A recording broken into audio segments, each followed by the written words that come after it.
15वीं सदी की यह कहानी है। किसी एक गांव में बहुत ज्ञानी पंडित रहा करता था।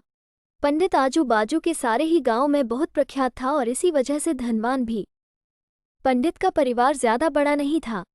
पंडित अपनी पत्नी के साथ अपने बहुत बड़े घर में अकेला रहता था क्योंकि पंडित को कोई बेटा था नहीं और एक बेटी थी जिसका विवाह पास के गांव वाले एक श्रीमंत लड़के से हो चुका था। पंडित ने शादी से पहले अपने होने वाले दामाद की अच्छे से जांच पड़ताल की थी और अपनी बेटी का भविष्य भी ठीक से पढ़ा था, तब जाकर उसने बेटी की शादी की थी।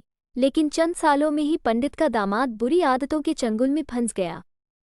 जुआ और शराब की बुरी लत ने उन्हें सड़क पर लाकर रख दिया था।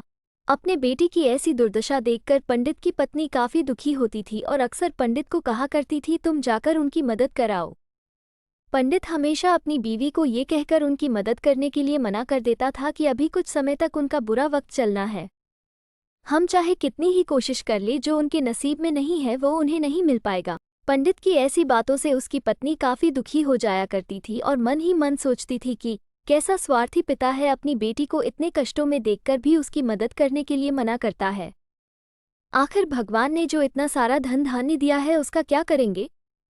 हमें कोई और औलाद भी तो है नहीं, ले देकर एक यही बेटी है और उसके लिए भी कुछ नहीं करेंगे तो किसके लिए करेंगे? पंडित ऐसा नहीं सोचता था। ऐसा नहीं है कि पंडित अपनी पुत्री से प्रेम नहीं करता था, लेकिन उसने अपनी पुत्री की कुंडली इतने अच्छे से पढ़ी थी और वो ये पहले से ही जानता था कि वो चाहे किसी भी लड़के से शादी करती, लेकिन उसके जीवन में ये समय आने वाला ही था और बिना इसे भुगते उसको छुटकारा नहीं मिलने वाला था। एक दिन खाने पीने के लिए भी मोहताज हो चुके पंडित के बेटी और दामाद उसके घर पर आए। पंडित ने और उसकी बीवी ने दोनों का खूब आदर सत्कार किया और खूब अच्छा खाना खिलाया। बेटी और दामाद की पंडित से सहायता मांगने की हिम्मत ना हुई, इसलिए वो बिना बोले ही वापस अपने घर को लौटने लगे। लेकिन माँ तो माँ होती है, पंडिताइन से रहा नहीं गया और बिना पंडित की इजाजत के उसने चोरी छुपे बूंदी के लड्डू बनाकर उसमें सोने के सिक्के रख दिए और बेटी और दामाद को दे दिए ताकि बेटी और दामाद की कुछ आर्थिक सहायता हो सके। पंडिताइन ये भी जान गई थी कि बेटी और दामाद शर्म के मारे उनसे मदद नहीं मांग रहे थे, इसलिए उसने बेटी और दामाद को भी लड्डुओं में छिपे सिक्कों के बारे में कुछ नहीं बताया। जाहिर सी बात है कि जब वो लोग घर पर जाकर लड्डू खाएंगे तो उन्हें उसमें सोने के सिक्के मिल जाएंगे, इस तरह बिना उनके मांगे ही उन तक मदद पहुंच जाएगी। सोचकर पंडिताइन मन ही मन अपने बेटी की मदद करने के लिए खुश होने लगी। पंडित के दामाद और बेटी उन दोनों का आशीर्वाद लेकर अपने घर की तरफ रवाना हो गए।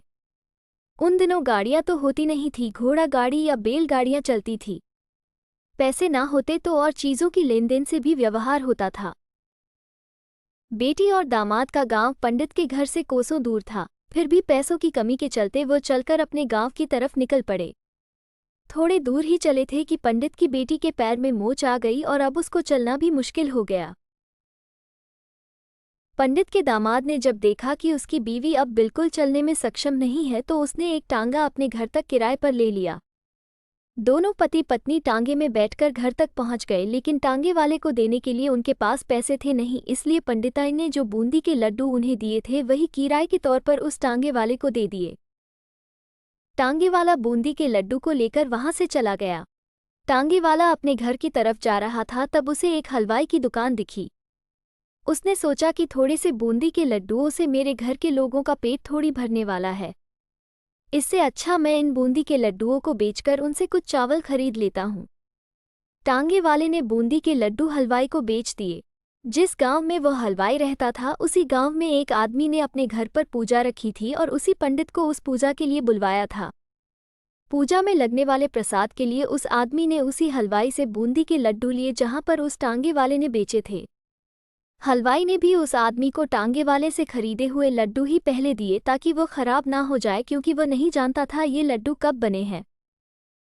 पूजा खत्म होने पर दक्षिणा और बूंदी के लड्डू लेकर जब पंडित अपने घर आया और खाना खाने बैठा तो प्रसाद में लाए बूंदी के लड्डू खाते वक्त लड्डू से सोने का सिक्का निकला। इस घटना को देखकर पंडिताइन की आंखों से आंसू बहने लगे। पंडित ने जब पंडिताइन से उसके रोने का कारण पूछा तो पंडिताइन ने पंडित को सब कुछ बताया और पंडित से उनकी बातों पर भरोसा ना करने के लिए माफ़ी मांगी। पंडित ने पंडिताइन के आंसू पोंछे और कहा कि तुम्हारी तरह मैं भी हमारी बेटी को बहुत प्रेम करता हूँ, लेकिन अगर हम उसकी अब मदद करते हैं तो दामाद हमसे हमेशा ऐसे ही मदद की अपेक्षा रखेगा और अपनी बुरी आदतों को कभी नहीं छोड़ेगा। पंडिताइन भी अब पंडित की बातों से सहमत हो गई। 2-3 महीने बीत गए। पंडित के दामाद और बेटी फिर से एक बार उसके घर आए और इस बार उनकी परिस्थिति पहले से बेहतर थी, क्योंकि पिछली बार खाली हाथ जाने के बाद दामाद ने नया काम शुरू किया था और अपनी सारी बुरी आदतें भी छोड़ दी थी। दोस्तों, नसीब का लिखा नहीं बदलता। ये कहानी आपको कैसी लगी?